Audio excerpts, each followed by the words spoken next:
Good afternoon. My name is Michael Banks, and I'm the Chief of the United States Border Patrol. We appreciate you guys coming out here today to take a look at what we're doing on the next step of border security and our layered approach. What you're going to see today is the border buoy barriers, which we are putting right on the international boundary line in order to decrease that traffic. We tested these in Texas. We know they're very effective. What you see today looks a little bit different than what Texas placed. We've gone with a new improved edition. We continue to get better as we secure this border. We are seeing unprecedented decrease in traffic on the southern border, across the northern border as well, and it's clearly because of the policies and the support we're getting from President Trump and Secretary Noem. I want to take a few minutes to introduce you to Paul Perez. He is the President of the National Border Patrol Council. I'd like him to come up and say a few words. Mr. Perez. Thank you, Chief. Glad to be here with the Secretary of Homeland Security. This is a great day for America, a great day for Texas, a great day for border security. So these buoy barriers are just one more tool in the arsenal that President Trump has allowed us to implement under the leadership of Secretary Noem. Chief Banks has a lot of experience. He knows exactly what we need. He's been an agent for a long time. Those of us that have worked the border, we know exactly what we need. And the good thing about this administration is they listen to the boots on the ground. They know what works. They know what's effective. We want to make sure that we never go through what we went through under the 4 years of President Biden. These changes that we're making to the posture of border security is something that will pay off dividends for the rest of this term and many more to come. So this is a lesson in how to secure a border, and President Trump has the right team in place to do so, and we thank Secretary Noem for coming out here today.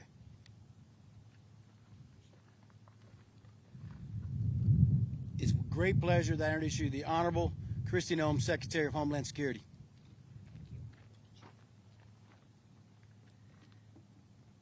Good morning, everybody. Good to see you. Thank you for being here. And thank you to Chief Banks for everything that he is doing to continue to complete the work of securing our border and to protect this country. I also want to thank Paul for being here today. He always shows up not just for our agents, but for the American people and speaks truth to every single situation and challenge that this country faces. And I also want to thank the other individuals that are behind me. I also have Chief Jared Ashby, who's with me. He's the Chief Patrol Agent of the Rio Grande Valley Sector, and he's joining us as well. I think you've been on the job a couple of weeks? Yes, ma'am. 2 weeks. And he's doing a great job. We still aren't letting any illegal aliens over that border in his sector. And we also have Colonel Robert Felicio of the Army National Guard with us. He currently serves as the brigade commander over Task Force Guardian, oversees almost 3,000 soldiers that are deployed to the border from Del Rio to Brownsville, Texas, right here. With him is Captain Muse, who's also serves alongside the Coast Guard, and we're grateful for their service and their operation down here at the border. As you know, not only do we have our Border Patrol each and every day securing our border, but they're doing that in cooperation with a partnership between the Department of War and also the Coast Guard that has deployed down here as a part of Operation Riverwall. We are continuing to put the American people first and to keep them safe.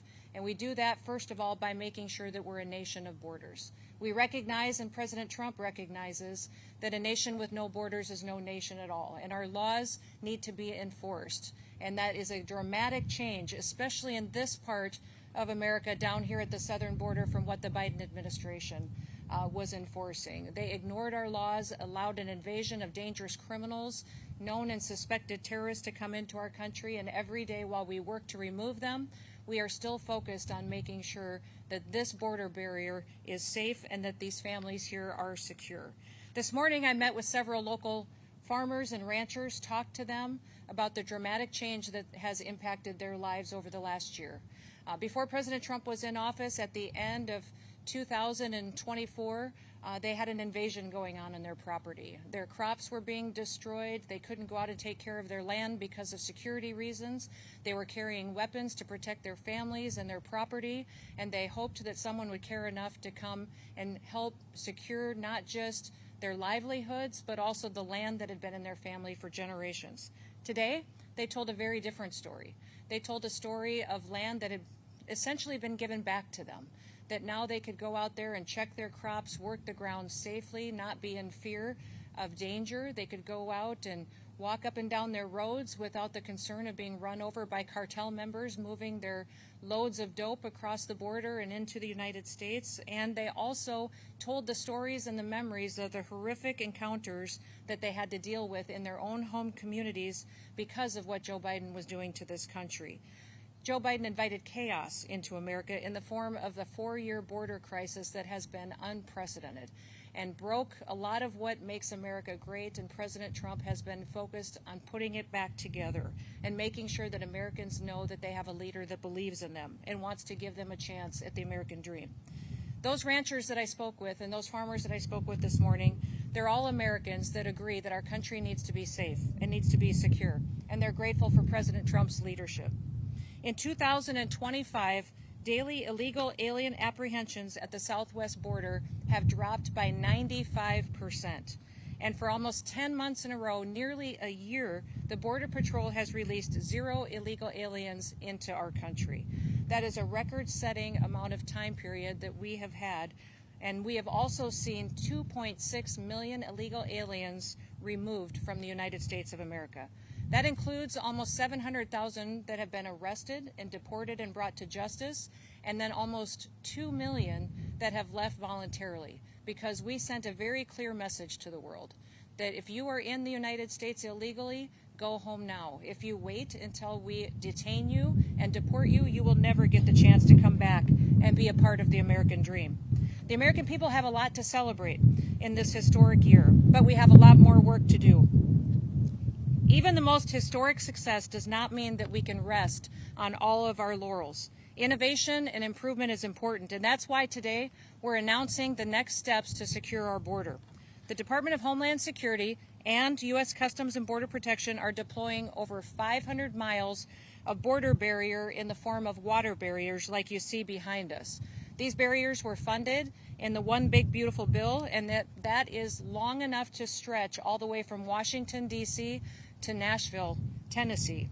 It's more than 130 miles of those barriers are already under contract, and they're getting ready to be deployed starting today.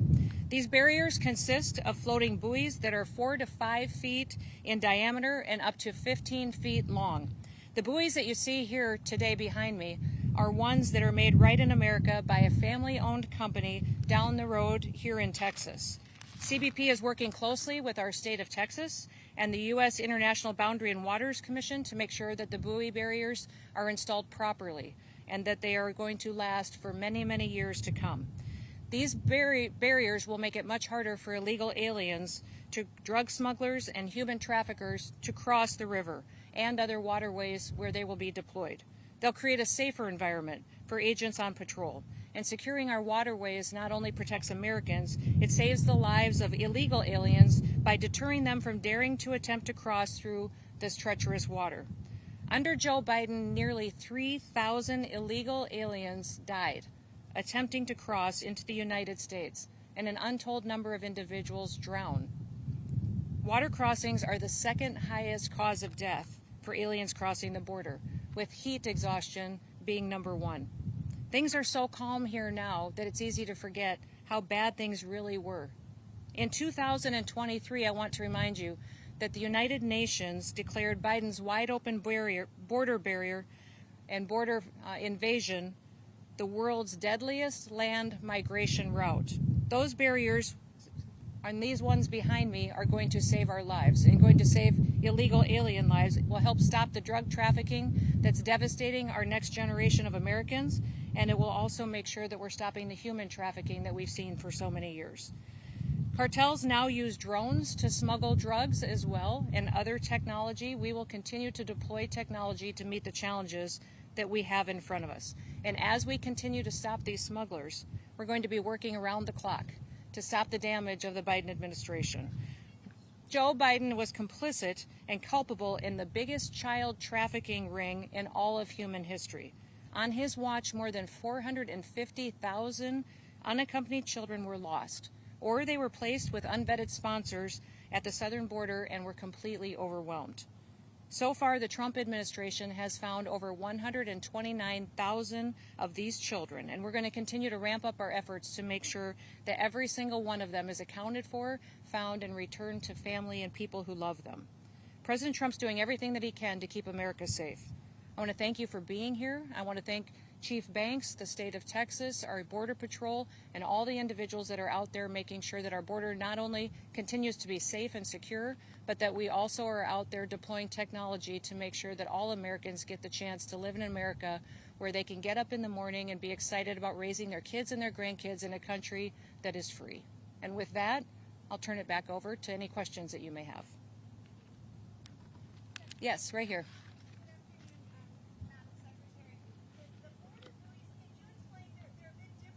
Mm-hmm.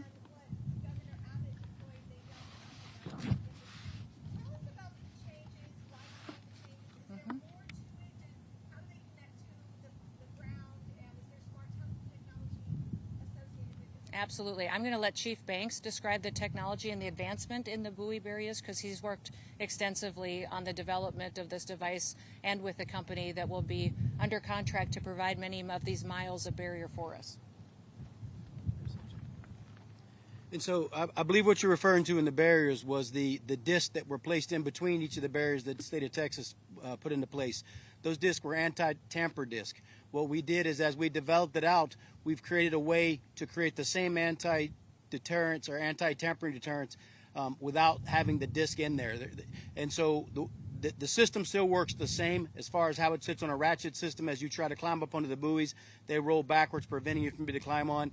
And then we've also found that using the more cylindrical instead of the circular, we get better flotation, which helps us maintain better control of the buoys. So what we've done is we've, over the last year, improved the buoy system that was being placed in the river in Texas, under the state of Texas, and worked with these. But they function the exact same way.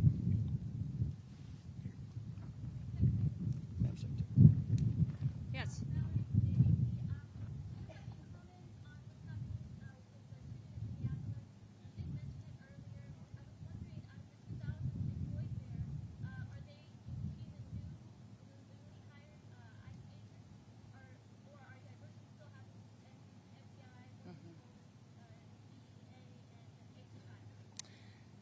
So a couple of questions there. You asked about a shooting that we just had in Minneapolis, Minnesota.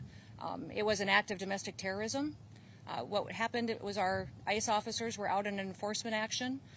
They got stuck in the snow because of the adverse weather that is in Minneapolis. They were attempting to push out their vehicle, and a woman attacked them and those surrounding them and attempted to run them over and ram them with her vehicle. An officer of ours acted quickly and defensively shot to protect himself and the people around him. And my understanding is that she was hit and is deceased. We're continuing to gather more information, but this goes to show the assaults that our ICE officers and our law enforcement are under every single day. These vehicle rammings are domestic acts of terrorism. We're working with the Department of Justice to prosecute them as such. We will continue to protect our ICE officers and in cooperation with other law enforcement agencies as well. You've seen me in the last couple of days deploy over 2,000 more officers to the Minneapolis area. And in the last 2 days, we've arrested hundreds and hundreds of dangerous criminals. Not just fraudsters who stole from the American people billions of dollars and put it in their pockets and enriched their friends from overseas and themselves, but also individuals who committed acts of murder and rape and trafficking and drug exploitation and child exploitation. So we're going to continue to do our work. And I want to remind everybody that the act like we saw today of using a vehicle to try to kill an officer and his colleagues and the other people around him is something that every politician, every elected official, everyone in this country should be able to rally around and say that it is wrong. And that sanctuary cities and sanctuary states that protect individuals who do that should no longer be allowed. That those individuals that are in leadership positions in these sanctuary jurisdictions need to work with us to make sure that every single person that's out there enforcing the law can be safe, but also so that all of our citizens can continue to be safe too. Domestic acts of terrorism like this will not stand, and I'm grateful that we have the leadership in Washington, D.C. that recognizes it, and will make sure that it's working to keep every single community safe, regardless of who's in charge in that city. President Trump gets up every day and will work to keep people safe, whether they're in a red state or a blue state or in a city that has a Republican mayor or a mayor that has a Democrat mayor. He's going to fight for every single American to make sure they live in a safe community and can raise their kids without fear. Yes.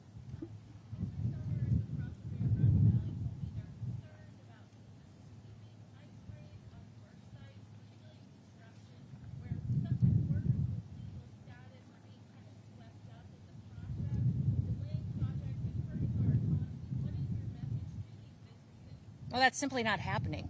So it's just not true. We are focused on going after the worst of the worst in every community across this country to make sure that we're making our streets safer. And anyone who is a citizen of this country or is here legally has nothing to fear, has nothing to get out of bed in the morning to be scared of, because we are only enforcing the law.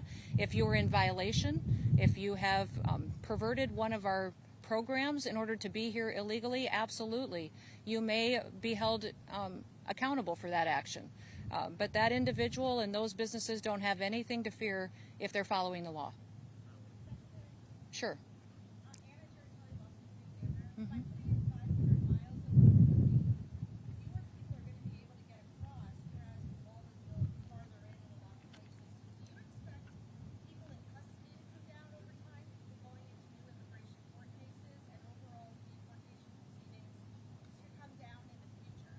I don't think that we're going to see any less people in detention or in immigration court, because we've still got 15 to 20 million people that are in this country illegally. And so if they don't leave on their own voluntarily and partner with us, I'll remind you all, everyone who wants to go home to their country, we will get you a ticket. We will give you $1,000 and we will help you get there. And you get the chance to come back to the United States the right way. If you wait till we detain you, then you'll never get the chance to be an American citizen. So I think that having a secure border is incredibly important, but we will probably still continue to see detainment centers and immigration courts quite full and being utilized extensively because of the devastation that Joe Biden put on this country. By allowing that many people to come into our country unvetted, we have no idea the amount of dangerous criminals that are here. I'll go to you. Yes.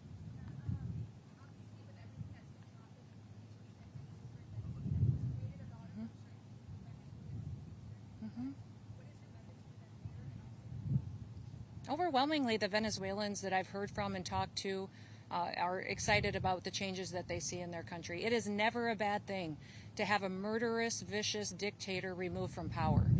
They have more opportunities to go back to their country and have it be more successful and provide for their families today than they did a week ago when Maduro was still in charge. So today's a good day, and we'll continue to do all we can to partner with Venezuela to help it be successful. Yes.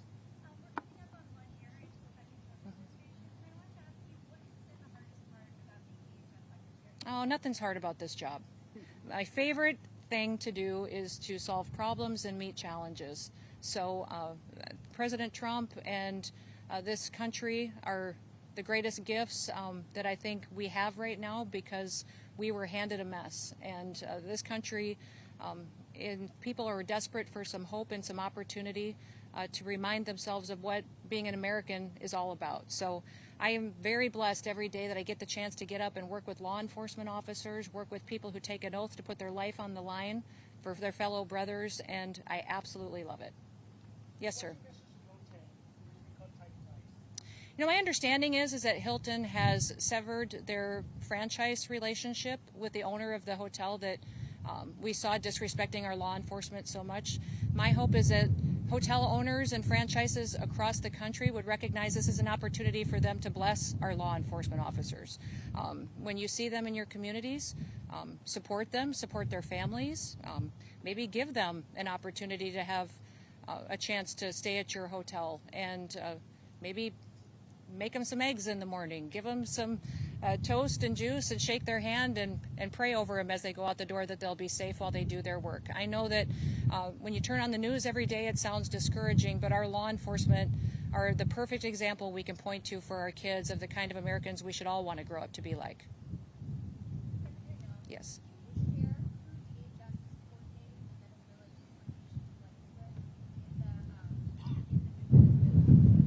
Well, all travel.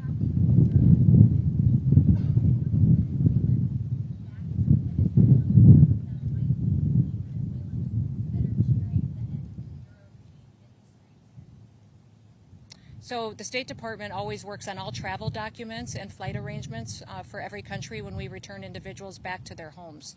We'll continue to do that and let the State Department do that. We have those in detention that may be from Venezuela that will submit their paperwork to the State Department, just like every other individual across the world, and make sure they get home as soon as possible.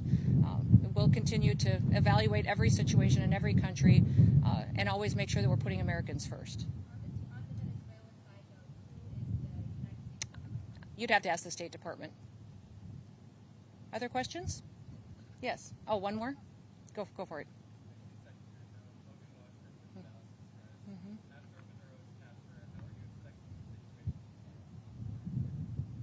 You know, I would say that it sends a clear message to the rest of the world that when President Trump says something, he means it, and he'll take action to defend this country.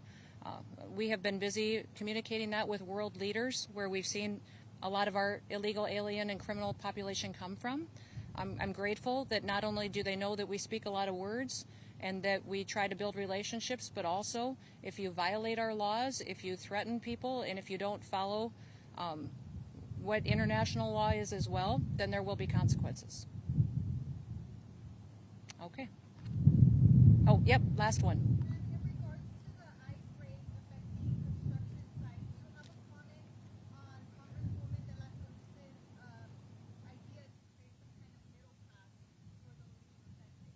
You know, I think our law is our law. If there's a congresswoman that has an idea, then absolutely. That's the proper process if she does not agree with where we stand on immigration policy today.